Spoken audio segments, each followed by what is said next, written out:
Vamos a estudiar ahora a los hongos, ¿no? Ahora los agentes biológicos que vamos a realizar en esta tercera parte del curso es acerca de los hongos, ¿ya? Vamos a comenzar hablando un poco sobre un poco de la historia, de ahí la estructura de que está conformado, su clasificación y cómo es que esto se reproduce. Y por ahí, si llegamos a ver un poco de micología como tal, micología médica, lo vamos a abordar, ¿ya? Bueno, los hongos son organismos, son seres vivos que los vamos a encontrar en diferentes ámbitos, ¿no? Desde la parte viviendo en vidas libres, ¿no? Algunos van a ser hasta comestibles.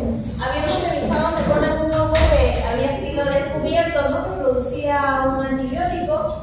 Y hay algunos que son de nuestro interés que van a ocasionar ciertas patologías, ¿no? Entonces, los hongos son organismos muy versátiles, ¿ya? Pueden vivir de todo y en todas partes. No tanto como una bacteria, pero sí hay muchas cosas de los hongos que todavía desconocemos, ¿no? Hay muchos vacíos todavía con respecto al conocimiento de cómo estos se reproducen y se mantienen en el planeta en general. Entonces vamos a comenzar. En cuanto a la micología, bueno, la micología empieza, los primeros, las primeras observaciones sobre estos organismos empiezan nuevamente con Anton van Leeuwen, que fue el que fabricó por primera vez un microscopio, ¿no?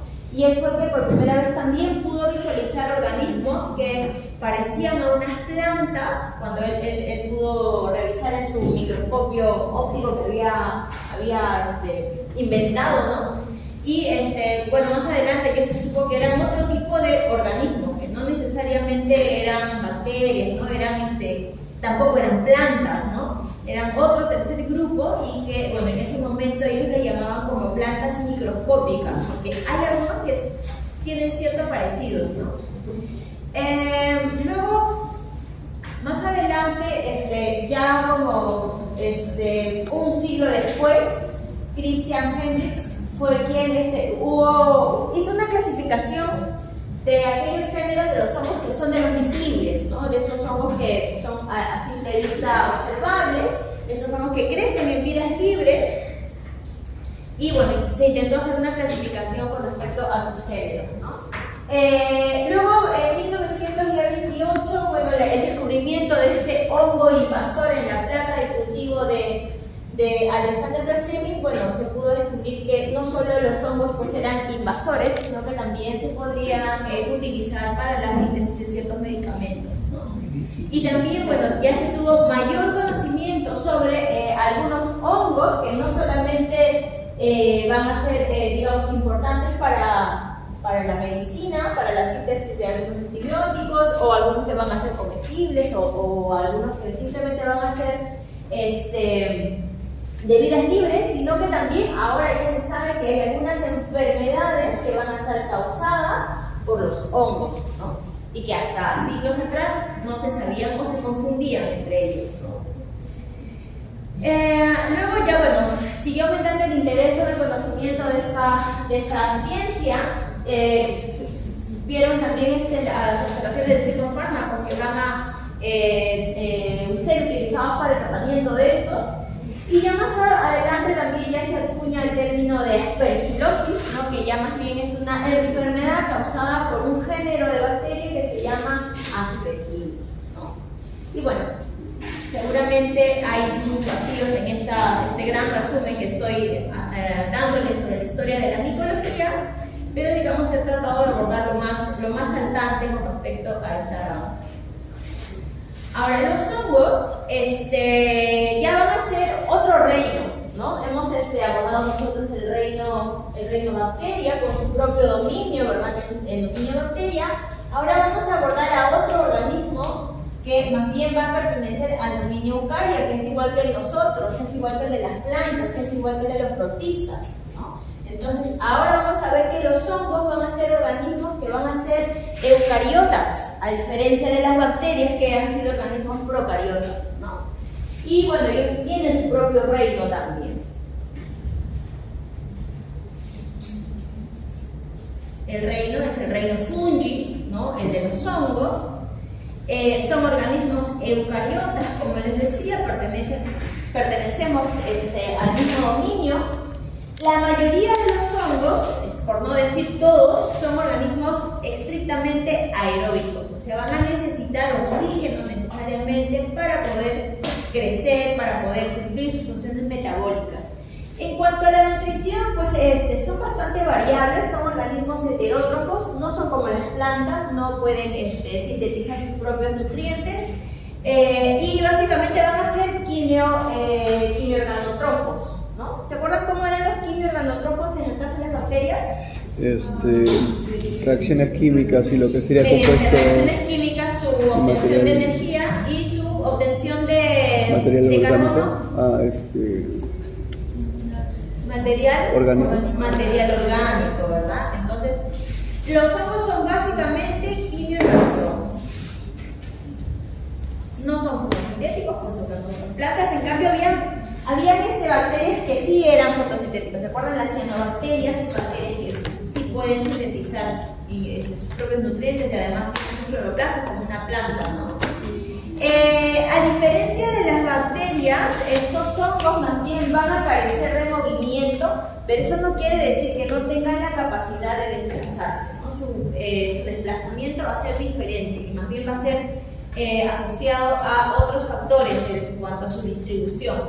Lo que sí es que, digamos, esto no es a rajatabla al 100% que no se muevan.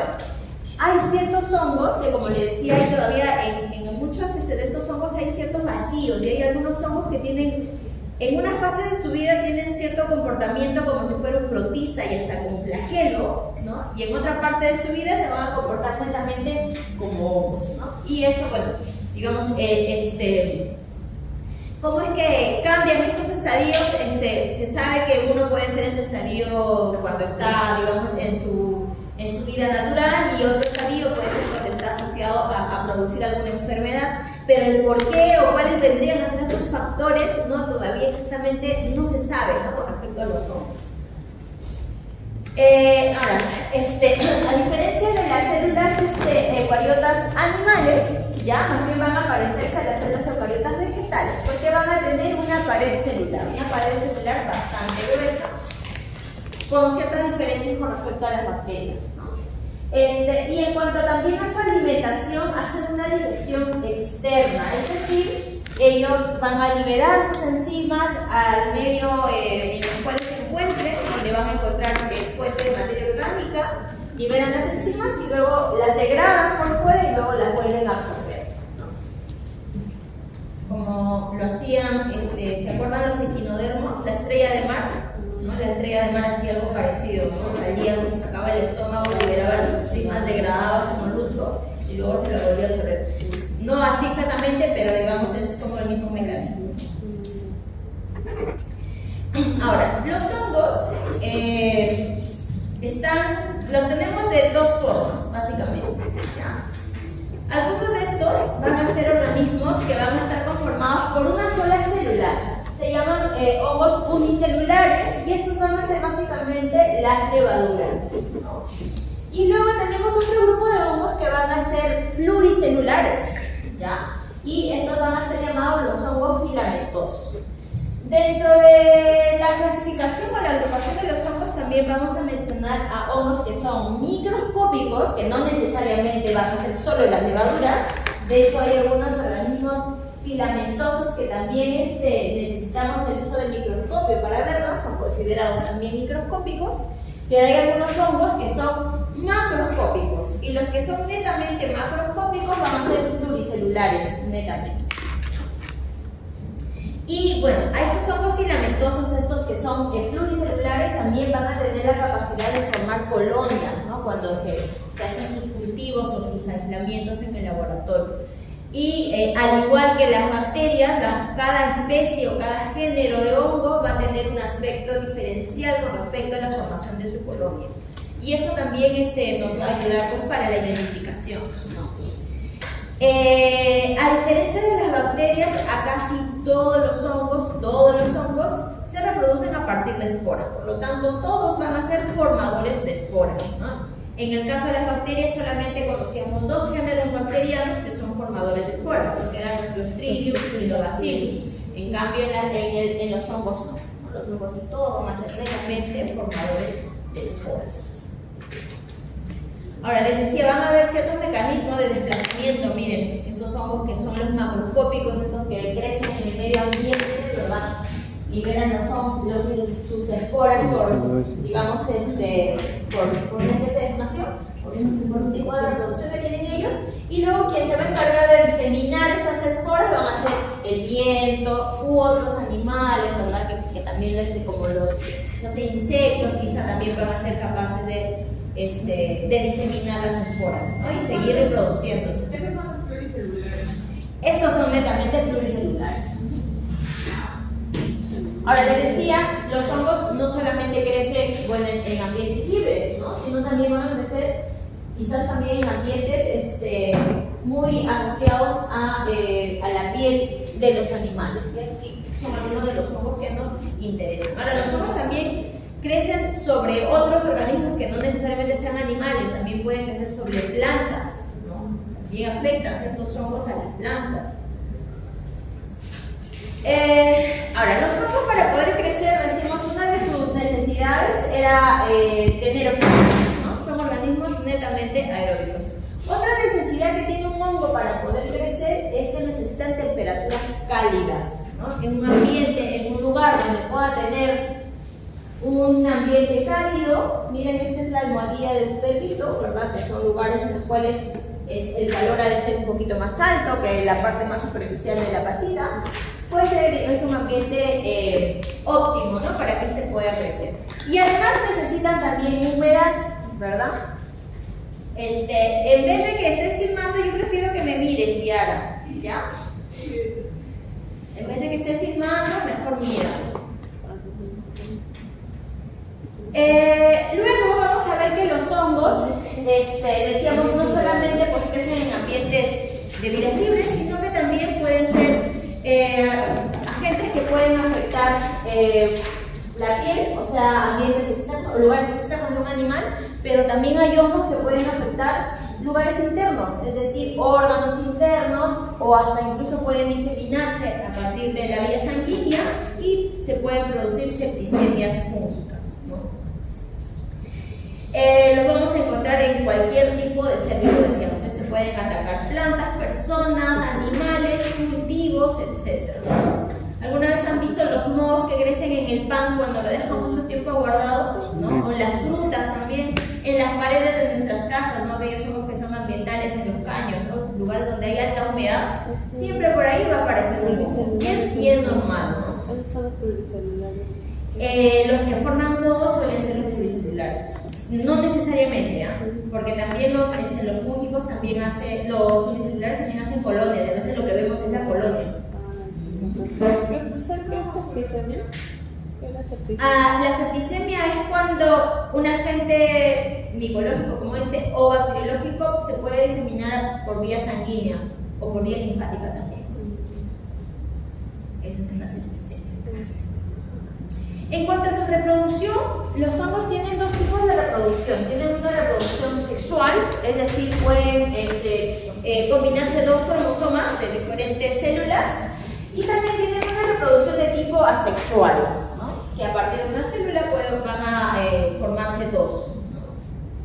Eso también lo vamos a ver más adelante, con más detalle vamos a hablar sobre la reproducción de los hongos, ¿ya? Ahora, en cuanto a su morfología, miren, esta es una célula fúngica en la cual decíamos hacer una célula eucariota, pues va a contar con todas las características de una célula eucariota típica, un núcleo con membrana, con su material genético dentro, las vacuolas que van a ser también como las vacuolas para reservas energéticas, que en este caso se llaman vesículas apicales. Su mitocondria, ¿no? Su retículo endoplasmático, ¿no? Etc. Lo que sí por ahí va a ser un poco diferente, decíamos, es la pared. Y eso es importante conocer, porque muchos de los agentes antifúngicos trabajan sobre esta pared, ¿no? Y eso es también importante conocerlos de qué están conformados estas paredes, ¿no? Que es la principal diferencia con respecto a las otras células eucariotas. Entonces, la pared de una célula fúngica está conformado por varios componentes. El componente más superficial es una glucoproteína, ¿no? Que vienen a ser también componentes antigénicos, ¿verdad? Que van a ser los que estimulan el sistema inmune. Tiene también una matriz amorfa y luego van a tener componentes polisacáridos estructurales, que es lo que le va a brindar como rigidez a la pared, ¿ya? Dentro de estos componentes polisacáridos tienen componentes a base de glucosa, glucanos y también componentes quitinosos. ¿Se acuerdan quién tenía quitina en su pared o en su estructura? ¿Qué tipo de animal tiene quitina? Los artrópodos, ¿verdad? ¿Se acuerdan? Parecido, es el mismo componente, ese componente quitinoso que tenía en su esqueleto. Un artrópodo también lo tiene. La pared celular de un hongo, ¿no? Y en cuanto a su membrana celular, bueno, la membrana celular es parecida, es una membrana bilipídica, pero a diferencia de la nuestra, que tiene componentes de colesterol en esta membrana celular, este va a tener ergosterol, ¿no? Que esa es su principal diferencia, que es otro tipo de componente lipídico en esta porción. Algunas de sus funciones que cumple la pared, bueno, van a ser básicamente de protección, de brindarle la forma, ¿no? Como dice el aspecto rígido que le da la quitina. También va a participar en la replicación de la célula en el momento en que estos comiencen a dividirse, y también va a participar como componentes energéticos gracias a sus glicoproteínas.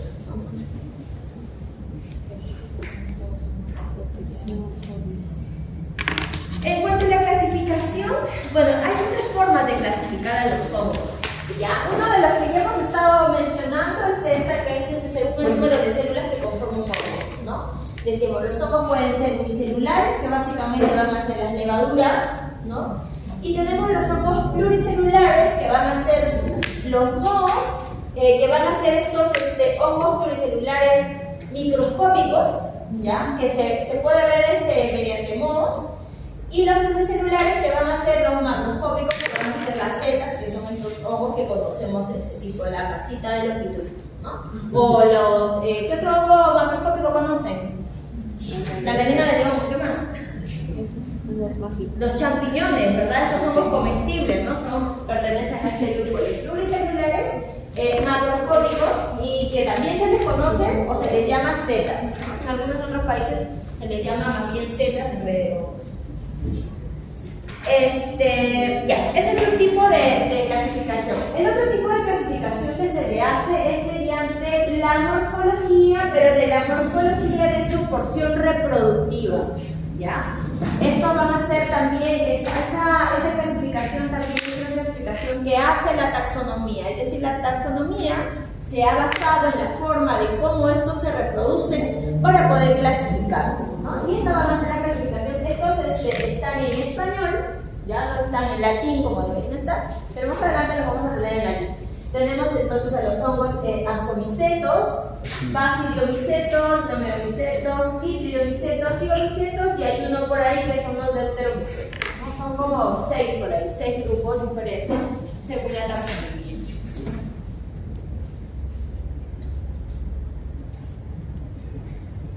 Entonces, las levaduras, estos que son hongos unicelulares, pueden llegar a medir hasta 10 micrómetros de diámetro, porque son organismos ovalados, son células ovaladas, como ven acá, es un grupo de levaduras, ¿no? Cada uno de estos circulitos ovalados son una levadura, ¿no? Es una célula, ¿ya? Y luego tenemos a los que son pluricelulares. Los pluricelulares microscópicos tienen dos porciones, básicamente. Una porción que van a ser, digamos, la porción reproductiva, en la cual van a estar sus esporas, y la otra porción de este pluricelular son unas estructuras filamentosas, por eso le llaman hongos filamentosos, que son como una especie de ramas de las plantas, ¿ya? Que están conformadas por células alargadas, que pueden llegar a medir hasta 12 micrómetros de largo, están dispuestas en formas lineales, ¿no? Y a estas ramas que estamos viendo por acá se le conoce como hifas, ¿ya? Entonces, esas ramas que se van, esas células que se van alargando, ¿no? Y van formando esa especie de ramas en las células, en los hongos pluricelulares, se les conoce como hifas. Y van a haber hifas también de diferentes tipos, ¿no? Eso lo vamos a ver dentro de un momentito. ¿Cuáles son los tipos de hifas? Ya, pero ya sabemos que esas ramas se llaman hifas. Y entonces básicamente tenemos dos hongos, unos que son levaduras, otros que son filamentosos, y hay hongos que durante su vida pueden hacer las dos formas, ¿no? Algunos van a tener esa capacidad de ser levaduras en algún momento y luego de convertirse en otro momento bajo otras condiciones a ser un hongo filamentoso. Y a ese tipo de hongos se les conoce como los hongos dimórficos, que en algún momento son levaduras y en otro momento pasan a ser hongos filamentosos, o también llamados los mohos, ¿no? Que son estos microscópicos. ¿Se entendió? ¿Sí? ¿Cómo es lo que llamamos? Dimórficos, ajá, porque tienen dos formas, ¿no? Una forma de levadura en algún momento de su vida y en otra filamentoso. ¿Se podría decir que es Tenía un hexapicoso? pluricelulares algunos dos porciones. Sí. La primera es La porción reproductiva, que no lo tengo en esta imagen, ¿ya? Podría ser esta, pero son muy chiquitas como ejemplo. Y la otra porción es la que estamos viendo, que es la que le va a dar ese aspecto filamentoso, que son las hifas. ¿Ya? Ahora vamos a ver también la parte reproductiva. Siempre es a diferentes tiempos, ¿no? Lo que puede ser en un tiempo levatura y a otro momento que van sea a ser diferentes hifas. tiempos. Nunca van a estar en el mismo tiempo, no se podría. Y también puede ser viceversa. Porque No sé. sí, puede ser viceversa. Puede tener esa capacidad de revertirse también, ¿no? Va a depender mucho de las condiciones, de los factores que le van a llevar a convertirse a levadura o de convertirse a hongos.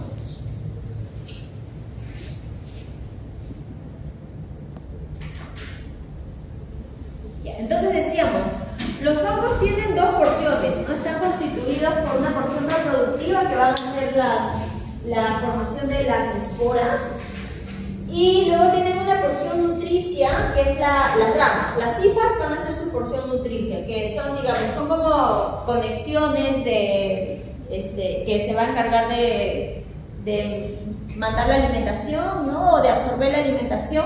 ¿Ya? Así como si fuera un árbol, ¿no? Que va mediante las ramas, es quien conduce la alimentación, algo parecido. Va a tener esa función, ¿ya? Y entonces en el caso de los que son pluricelulares, los dos están separados. O sea, la parte reproductiva donde se va a formar sus esporas está separado de la parte filamentosa, ¿ya? Entonces va a tener como dos funciones: su función reproductiva, donde se forman las esporas, y su función nutricia, que es donde se forman las hifas. Esto es un hongo pluricelular.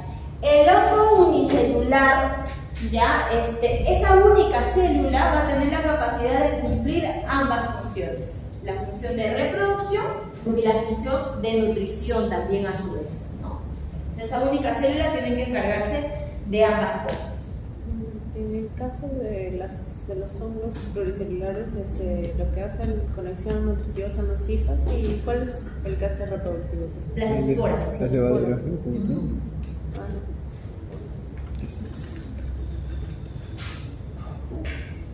Ya, por ejemplo, en esta imagen que estamos viendo acá, este es un hongo pluricelular. ¿Ya? En este hongo pluricelular estamos viendo las dos porciones. La porción nutricia, que son estas ramas, que son las llamadas hifas, ¿no? Acá está el número 1, dice hifas, ¿ya? Y estas ramitas que estamos viendo, que ya parece como la florecita de una planta, ¿no? Van a ser su porción reproductiva, donde se están formando las esporas, ¿ya? Y cada una de las esporas que libera, en este caso que se están liberando con el medio ambiente, se le conoce con el nombre de conilios, ¿ya?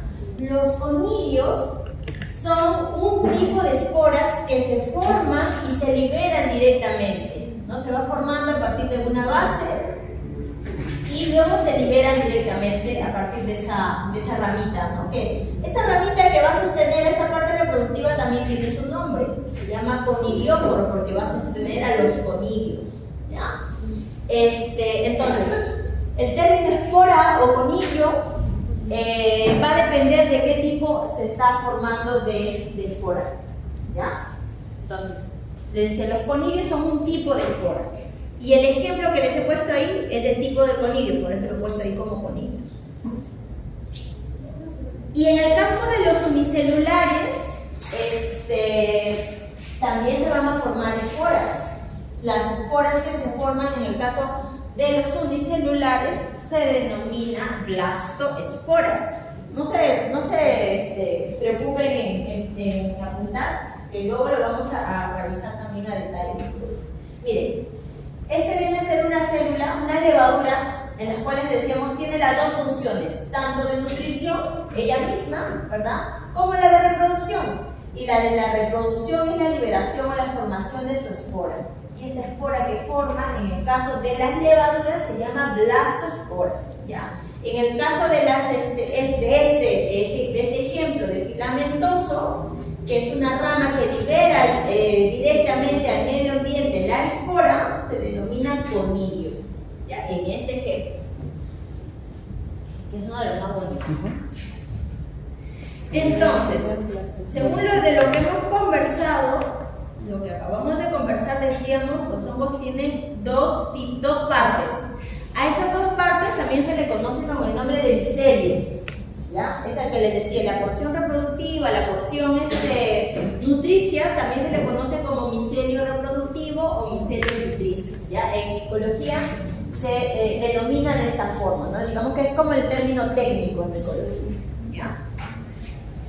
Entonces, el micelio o la porción vegetativa o la porción de hija es la porción que se va a encargar de la resistencia, de la nutrición, es esta porción nutricia que estábamos conversando, del sostén del hongo pluricelular, y también puede tener la función de diseminación. Cuando estas hifas están creciendo, ya se están extendiendo, si una porción de esa hifa se libera, tiene la capacidad de esa célula de poder formar un hongo nuevo y hasta luego más adelante formar sus propias esporas. Solo una porción de hifa, ¿no? Entonces también podría diseminarse mediante una hifa. Y luego tenemos el micelio de fructificación, que es el micelio o de reproducción, ¿ya? Este de acá se va a encargar de la formación de las esporas, ¿no? Esporas como conidios, como blastoesporas. Vamos a ver luego otras esporas más. Y bueno, su función principal es la reproducción, la liberación de las esporas o conidios y también de la diseminación, ¿no? ¿Se entendió estas dos partes? ¿Sí? ¿Qué porción sería esta? Esta de acá. ¿De la vegetativa nutricia o de la fructificación? Fructificación. Exacto, ¿no? Estamos viendo cómo se están liberando los conidios ahí, ¿no? En ese orden. Entonces es un penicilio visto desde microscopía, ¿no? No, el diente de león es grande, en cambio eso está en microscopio. Bueno, parecido, ¿no? Tiene cierto aspecto. Ahora, en cuanto a la porción de fructificación, de vegetativa o la nutricia, decíamos que está conformado por las hifas, ¿no? Decíamos. Ahora, hay dos tipos de hifas también. Tenemos las hifas cenocíticas, que son unas hifas que solamente se extiende en la pared, ¿ya? Vamos a tener varios núcleos, cada una de estas va a tener la capacidad también de multiplicarse. Y tenemos hifas que son las llamadas hifas septadas. Vamos a encontrar septos o divisiones entre células, ¿no? Cuando estas se van extendiendo. Al conjunto de esto se le conoce como el micelio, ¿no? El micelio vegetativo.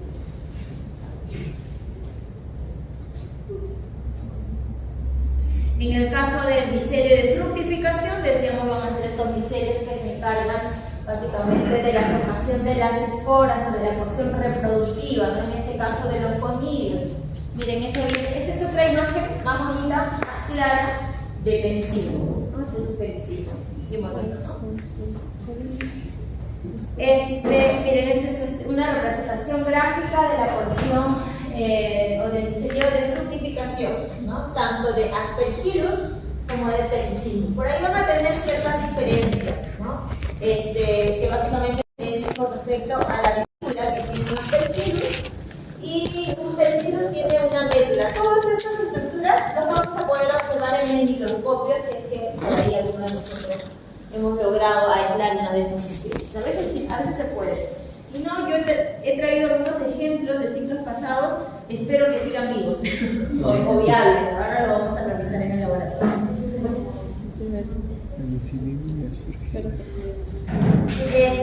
Luego tenemos los hongos macroscópicos, ¿no? Los hongos macroscópicos que son pluricelulares, esos también van a tener sus dos porciones, su porción nutricia y su porción reproductiva, ¿no? O de fructificación.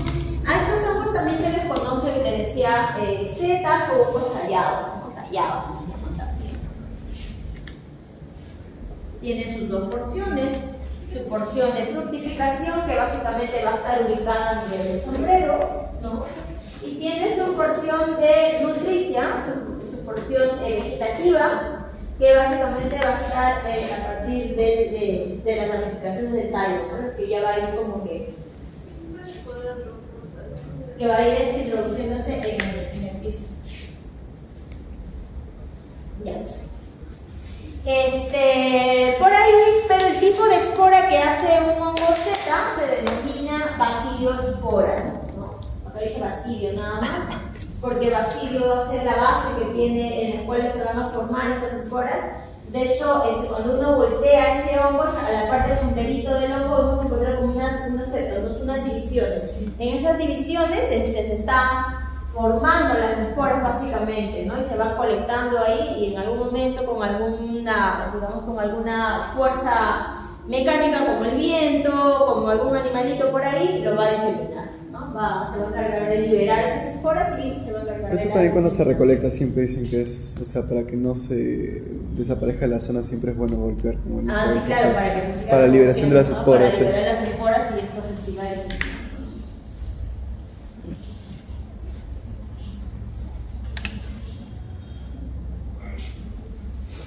A la porción reproductiva, en este tipo de hongo, en el hongo macroscópico, se le llama baciliocarpo, ¿no? La parte del sombrero, que es la parte reproductiva. Y las esporas, las esporas se llaman bacilioesporas, que son las que se están liberando a partir de esa base que está por dentro, ¿no? Ahora, en el caso de los hongos macroscópicos, si bien es cierto, directamente los hongos macroscópicos no nos causarían daño como tal, pero sí sus productos metabólicos, ¿no? Eso sí nos podría causar cierto daño. Los ejemplos más conocidos de los hongos son el Aspergillus, ¿no? Es uno de los más conocidos. Tenemos la Saccharomyces cerevisiae, que es utilizado para la producción de ciertos productos comestibles. Otro que es bastante conocido es la cándida, ¿no? Cuya especie más conocida es la Candida albicans, que de hecho también es un organismo que es parte de nuestra microbiota. Nosotros vivimos con nuestra cándida presente en nuestras mucosas, ¿no? Y es también una de las más conocidas. ¿La malacia también? ¿La malacesia también es parte de nuestra microbiota. Ahora, esta forma de cándida es la forma, ¿de qué forma será? ¿Unicelular o pluricelular? Parece uni. Parece uni.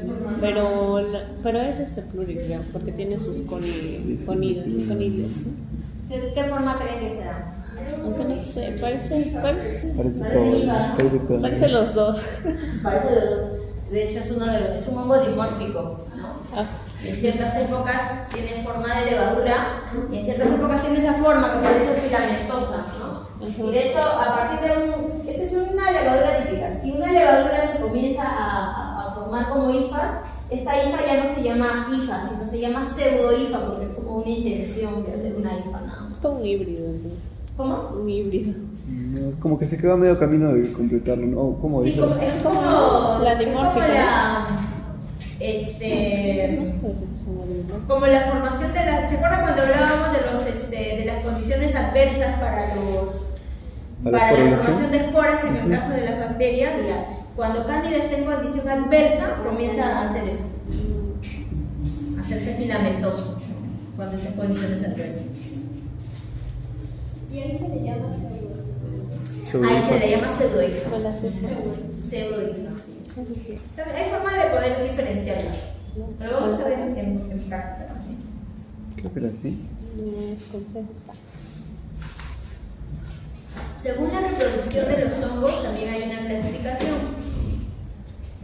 Que es, tenemos los llamados hongos anamorfos, que son aquellos hongos que se reproducen mediante la forma asexual, ¿ya? Tenemos los llamados hongos teleomorfos, que van a ser hongos que se reproducen mediante la reproducción sexual. Y tenemos hongos holomorfos que hacen la reproducción completa, es decir, de ambas partes, ¿ya? Pero la reproducción más importante para los hongos, para su diseminación, básicamente es mediante la reproducción asexual, de aquellos que hacen reproducción asexual, ¿no? Es la forma más importante de cómo estos se diseminan. Acá tenemos otros ejemplos. Miren, esta es una cándida en su estadio de filamentoso, ¿no? El famoso pie de atleta que causa esa cándida. Aspergillus, ¿no? En una fotografía electrónica, liberando sus conidios. Y este es otro Aspergillus también, pero esto es una tinción que se hace en el laboratorio. Porque lo vamos a ver, esto debe estar en microscopía a 40 por ahí.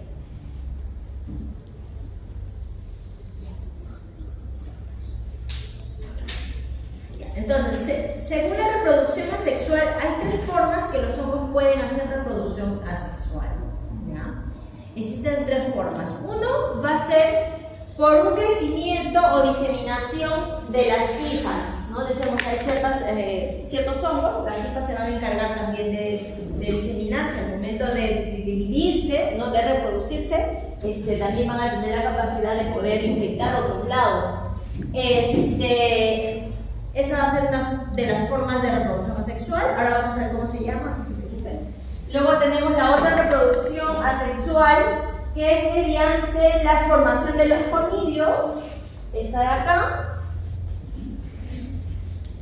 Y la otra reproducción asexual es por gemación que hacen las levaduras, ¿no? Entonces tenemos las que hacen las hifas por extensión, por segmentación, las que hacen los conidios por germinación y las que hacen las levaduras por gemación, ¿no? Entonces son las tres formas de reproducción asexual: fragmentación, que hacen las hifas; germinación, que hacen los conidios, por ejemplo; y la gemación, que hacen las levaduras.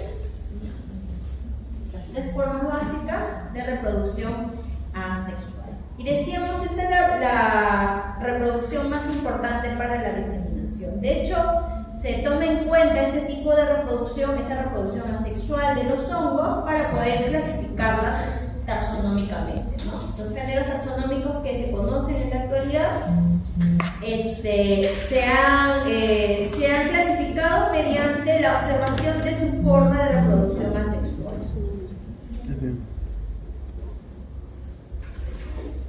Y como ven, acá ya no solamente estamos viendo el típico Aspergillus, ¿no? Como este de acá, o el típico Penicillium, ¿no? Que ahí estamos viendo otras formas. Miren, tienen otras formas también de formación de esporas. Miren, de macroconidios, microconidios. Ahora vamos a ver otro. Ahora, según la reproducción sexual, esta es la otra forma de reproducción,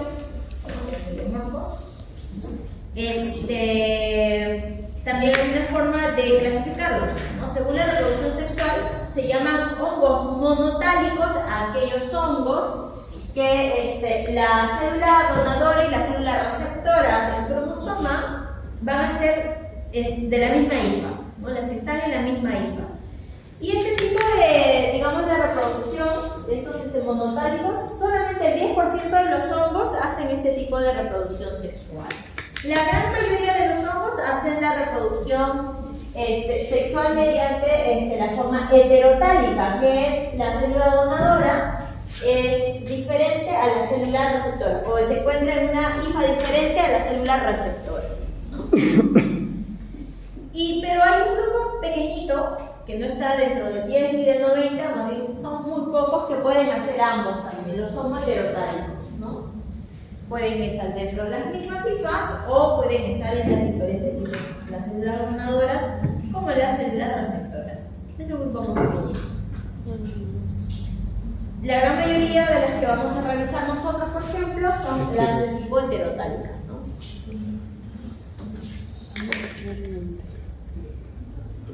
Ahora, la reproducción sexual tiene 3 fases, ¿ya? La fase llamada la de la plasmogamia, en las cuales el núcleo de la célula donadora del cromosoma, va a penetrar al citoplasma de la célula receptora. Esa es la primera fase. En una segunda fase, ya ambos núcleos, tanto de la donadora como de la receptora, se van a fusionar, ¿no? Y en la tercera fase ya se va a dar lo que es la meiosis, ¿no? Ya se van a formar, ahora sí, las esporas para luego poder ser liberadas. Esas son las 3 fases de la reproducción sexual de un hongo. Bien, acá vamos a ver una figurita, ¿no? De un hongo que tiene ambos tipos de reproducción, la sexual y la sexual, ¿no? En el caso de la sexual, decíamos, tiene los 3 pasos. La plasmogamia, en la cual la célula donadora le va a dar la célula, el núcleo a la célula receptora, ¿no? Esta va a ser la donadora, el núcleo donador, la verde, y la roja la receptora, ¿ya? En una segunda fase, la cariogamia, ambos núcleos se van a fusionar, ¿no? Y en la tercera fase ya se va a dar lo que es la meiosis, ¿no? Entonces se van a formar las esporas y luego esas esporas se van a liberar. Esa es una reproducción sexual donde hay, digamos, la combinación de 2 cromosomas diferentes, ¿no? Una reproducción sexual. Y en la reproducción asexual, en este caso la reproducción asexual es por germinación también, ¿no? Bueno, eso con respecto a la reproducción. ¿Ya? Y ahora vamos a pasar, decimos, una de las formas de su clasificación taxonómica es por la forma de su reproducción asexual, ¿no?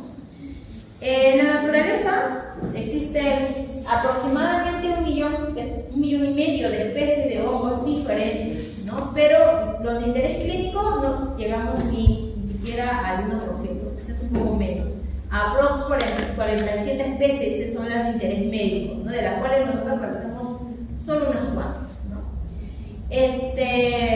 Pero eso también es bastante no tan predecible porque hay muchos hongos que todavía, como les decía, hay ciertos vacíos y no los conocemos todavía.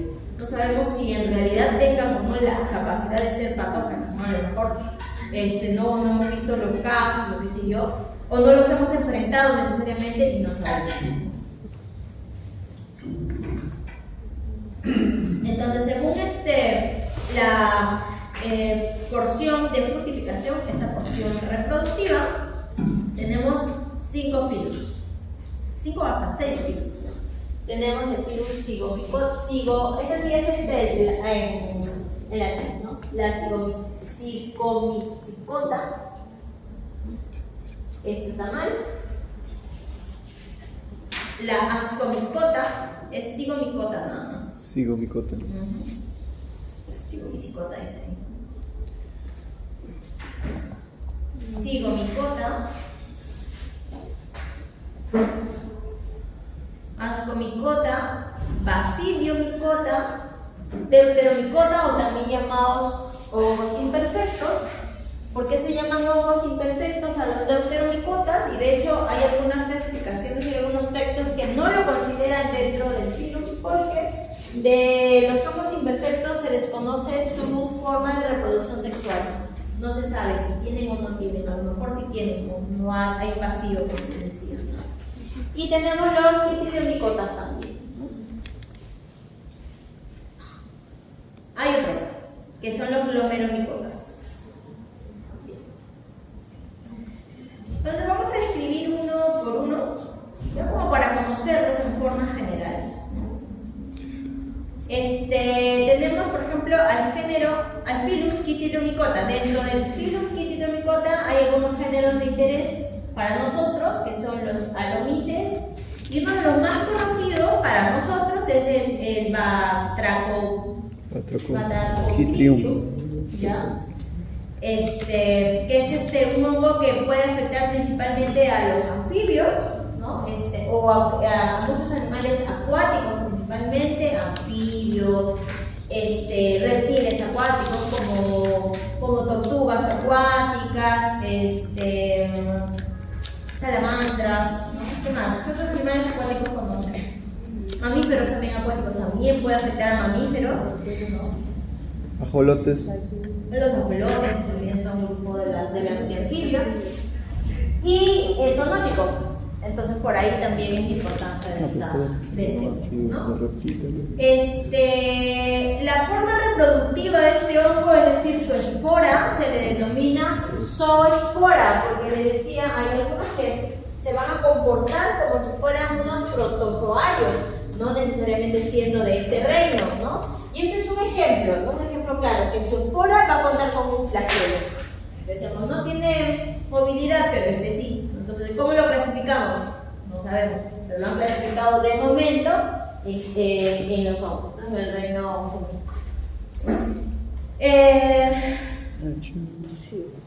Su zoospora acá dice que es flagelada. Bueno, más que todo pues será por el tema del medio líquido, tal vez, del medio. Quizás sea como una de las formas de poder diseminarse, ¿no? Que lo haya conseguido en su evolución, en su necesidad de reproducirse. Luego tenemos a los cigomicotas. Los cigomicotas son unos hongos que sí también ya los conocemos, porque algunos son parte de los que conviven con nosotros, crecen en los panes, ¿no? En las frutas. Algunos géneros importantes de interés médico tenemos al Rhizopus, al Mucor, hay otro que es el Encephalitozoa, ¿no? Son géneros, ya. En el caso de los rizopos hay algunos rizopos que van a ser responsables de muchos cuadros respiratorios, sobre todo en pacientes que están inmunocomprometidos. En el caso de los humanos, por ejemplo, se han visto casos en enfermos con VIH, ¿no? En gatos también se ha visto, ¿no? Enfermedades respiratorias por rizopus, aquellos gatos que tienen sida felino. Rinitis felina también. ¿Rinitis felina? Ese es un virus. También puede causar. A veces van asociados, ¿no? Cuando ya hay inmunosupresión, a veces se asocian muchos agentes, ¿no? Pueden estar involucrados hongos, bacterias, los mismos virus. En el caso de los del género Encephalitozoa, va a causar enfermedades en el sistema nervioso, básicamente, es el lugar donde generalmente se reproducen, ¿ya? Y la forma reproductiva que tiene este grupo se llama las cigosporas, que son estas de acá. Y esta es la cigospora, es una espora de reproducción sexual.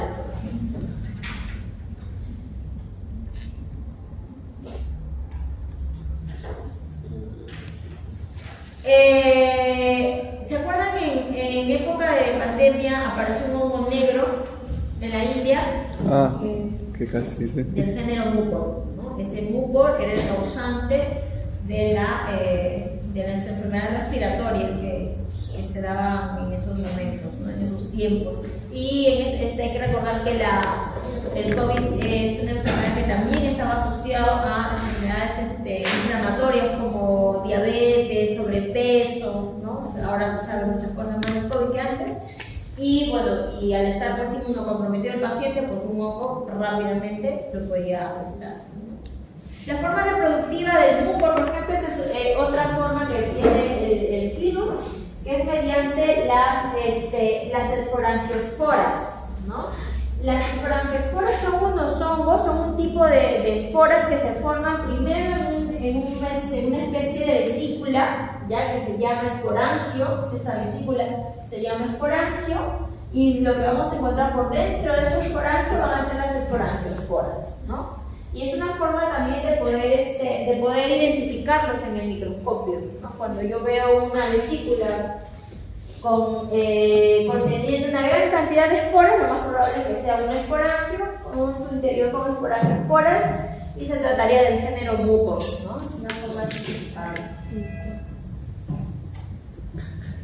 Otro cigomicota tenemos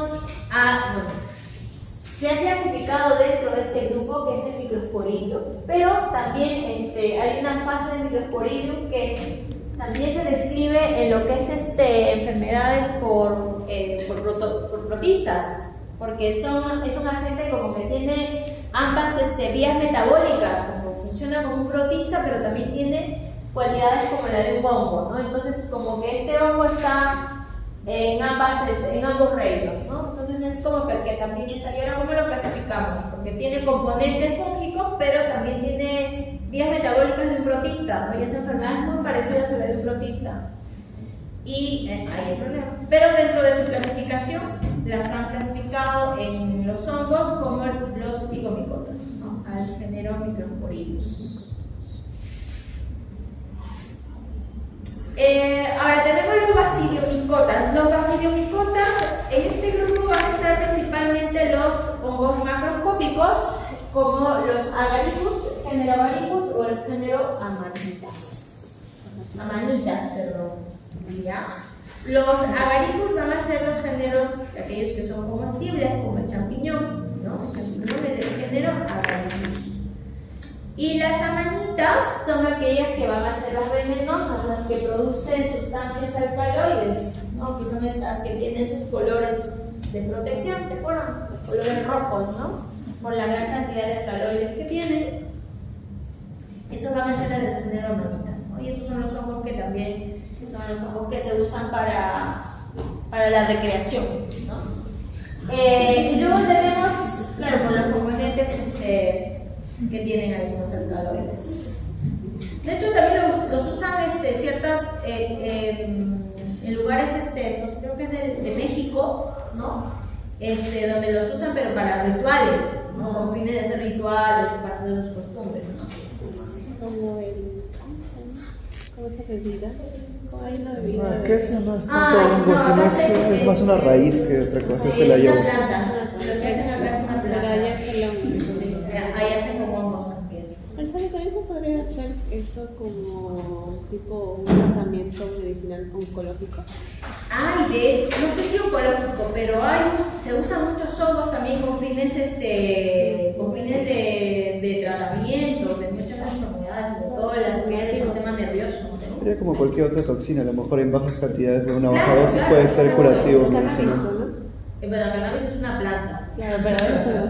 Bueno, pero por sus componentes alcaloides, quizás hay muchas cosas que no conocemos todavía de cannabis, pero ya se sabe que parte de sus beneficios, en todo caso, que tendría el cannabis es funcionar como un agente antiinflamatorio, ¿no? Pues el THC creo que tiene también. O sea, está dividido en dos, THC, THD. THC Claro, alucinógeno, THD. claro, que va a tener varios componentes, entre ellos el que va a ser el alucinógeno, pero también tiene los otros que van a ser beneficiosos, ¿no? Los antiinflamatorios. Yo creo que es igual. Como es el alimento entre la medicina y tu veneno. Depende de la dosis. Sí. Imagínate como cualquier fármaco también. Exacto. Si hay fármacos que te causan dependencia, entonces son fármacos como la fentanilo, ¿no? La ketamina que usamos tanto nosotros. Eso es lo que son por fármacos house, que se pueden crear dependencias. En En el caso de los ascomicotas, los ascomicotas vamos a encontrar principalmente las levaduras. Acá sí va a estar Saccharomyces, Cándida. Otras levaduras tenemos las Necrospora, los coccidioides, que van a ser, muchos de estos hongos van a ser dimórficos, ¿no? Muchas de estas levaduras llegan a ser dimórficos, ¿no? Como el coccidioides, Cándida, ¿no? Entonces pueden hacerse levaduras en algunas épocas y en otras pueden hacerse filamentosas.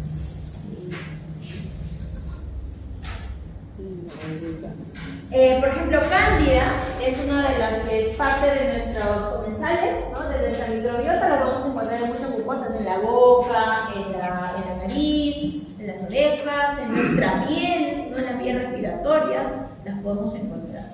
Eso cuando está en su estadio de levadura, cuando está en su estadio beneficioso, ¿no? Pero cuando se vuelve un agente patógeno, al hacerse filamentoso puede pasar también a otros órganos, a contaminar otros órganos, ¿no? Y esa sería su parte patógena. Y bueno, Saccharomyces que es más usado para la industria alimentaria, ¿no? Las levaduras que usamos para los postres. En el caso de la neurospora, esta neurospora tiene también dos formas de reproducirse. Tiene la forma de hacerse levadura, y esta forma que vemos acá, que es de hecho la que nos ayuda a su edificación, es su forma filamentosa, ¿no? Lo que estamos viendo ahí son ascosporas, se llaman así, ese tipo de esporas que forman neurospora atrás.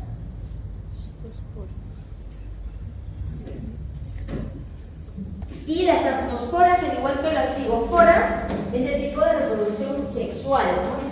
Esta forma que estamos viendo de neurospora clase es de reproducción sexual. También podemos hacer levaduras, también hacen levaduras, ¿ya? Pero cuando está, digamos, en su fase mala, hace reproducción sexual. En este caso, ¿no? Mediante ascosporas.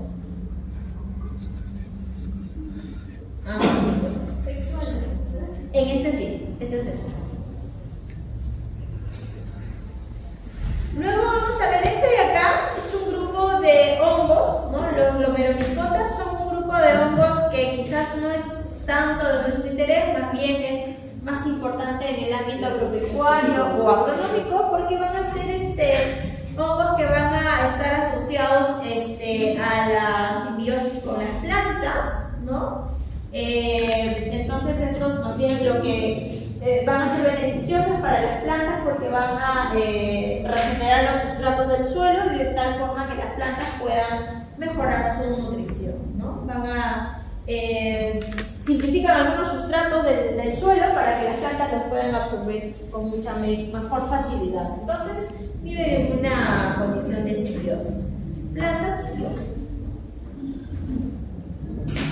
Entonces van a ser beneficiosos. Ahora, el resumen. Este es más o menos el resumen que estamos conversando de su clasificación, ¿no? Cigomicotas, dentro de los cigomicotas, su parte reproductiva hemos visto de dos formas, ¿no? Dentro de los cigomicotas hemos visto de los que hacen cigosporas o de los que hacen esporangiosporas. Cigosporas como mucor y cigosporas como rhizopus, y esporangiosporas mucor, ¿ya? Los tipos de hongos, este es un tipo de hongo microscópico, pero pluricelular, es un hongo, ¿no? Ejemplo, en el caso de Comicota tenemos su parte reproductiva, su estructura reproductiva son los ancosporas, estos se forman por reproducción sexual, decíamos, ¿verdad? Como la neurospora crasa, o blastosporas, que es la producción de las levaduras de los unicelulares, como cándida, como Saccharomyces. Hacen las dos formas, ¿verdad? Cuando hacen forma pluricelular, hasta hacen aspecto de moho, ¿no? Y luego también tiene su forma de levadura. Los baciliomicotas tienen su forma reproductiva las baciliosporas, decíamos, ¿se acuerdan? Que se forman en este bacilocarpo, en el sombrerito. Estos son los hongos macroscópicos, por ejemplo, los agaricus, ¿no? Que van a ser los comestibles. Y los deuteromicotas, que son considerados hongos imperfectos, de los cuales no conocemos si tiene la fase de reproducción sexual, solo conocemos su reproducción asexual, ¿no?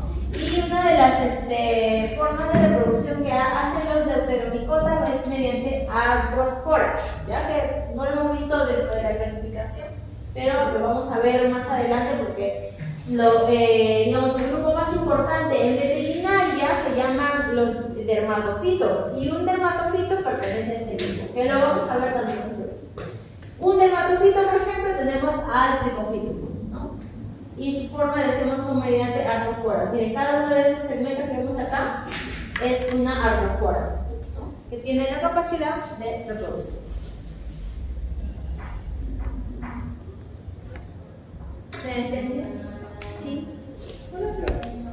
Usted dijo que la mayoría, en todos los hongos eran estrictamente anaeróbicos, pero que... Aeróbicos, perdón, pero podía encontrar grupos anaeróbicos.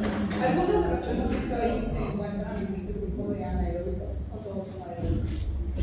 Anaeróbicos